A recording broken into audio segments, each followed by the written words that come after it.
Hi guys, welcome to another 2-minute devotion with Dad. We're at the burial of Jesus in Matthew. And just one thing that really is astonishing about this part of the story. So the next day on the Sabbath, the leading priests and the Pharisees went to see Pilate. They told him, "Sir, we remember what that deceiver once said while he was alive. After 3 days I will rise from the dead. So we request that you seal the tomb until the third day. This will prevent his disciples from coming and stealing his body and then telling everyone he was raised from the dead. If that happens, we'll be worse off than we were at first." Pilate replied, "Take guards and secure it the best you can." So they sealed the tomb and posted guards to protect it. One thing that I find amazing in this section of scripture is that those who did not believe Jesus' words and promises actually, in effect, had more faith in him than those who were supposed to believe in him. We don't see anywhere the disciples actually going to check.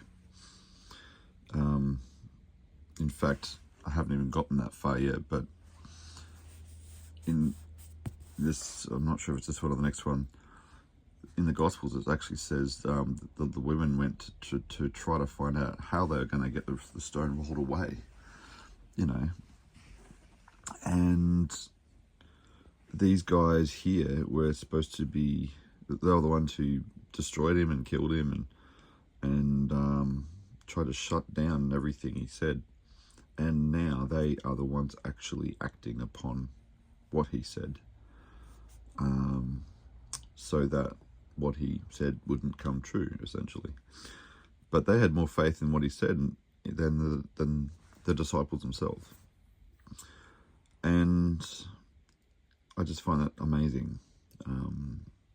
It's just incredible. But I guess the take-home message and the thing that challenges me about this today is, what do I believe about what Jesus said about me, about my life? What do I believe that it affects for me? And what am I going to do about it? What's my response to all of this? And not just the gospel story, but things that, if you've been seeking God's will and looking for things in your life that God has been influencing and directing, what are you going to do about that? What is your response? What is my response to this? And the thing is that it's one thing to say, I believe it. What does our life reflect about that? These guys went to great lengths, massive measures, to make sure that the body of Jesus would not be stolen, because they actually believed he might rise again, and they were right. And as we can see, ain't nothing they can do was going to stop that. Suddenly there was a great earthquake, for an angel of the Lord came down from heaven, rolled aside the stone, and sat on it. His face shone like lightning, and his clothing was white as snow. The guards shook with fear when they saw him, and they fell into a dead faint. That's the power that resides in us, that is accessible to us, his believers. What are we going to do about that? And I think once we tap into what we have access to through faith, that's what will change everything about how we respond.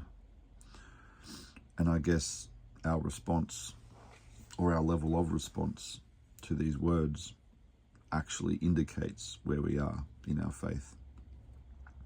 Actually is the litmus test of how much we believe what we're reading here, because our actions are indicative of our faith level.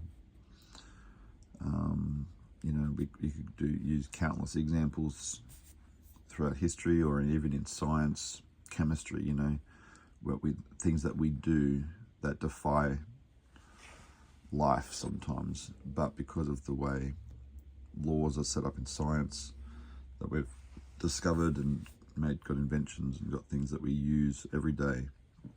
We are within millimeters of death every time, but because of the way it's been designed and made, we know, we have faith in these things. We use them without even a second thought,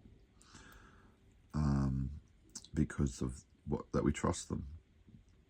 And what do we trust and believe about Jesus's resurrection and the power that is behind that for us, for our lives? So yeah, just a challenging thought today. This is the most triumphant, the most momentous moment in the Bible. You know, it follows the most devastating, sad time. Obviously, the greater plan was going on here. This was the greater plan. And now the greatest plan of all time has been unleashed. And what a plan. So anyway, I'll leave it there. Bless you guys. Have a great day, and we'll catch you in the next one. Bye.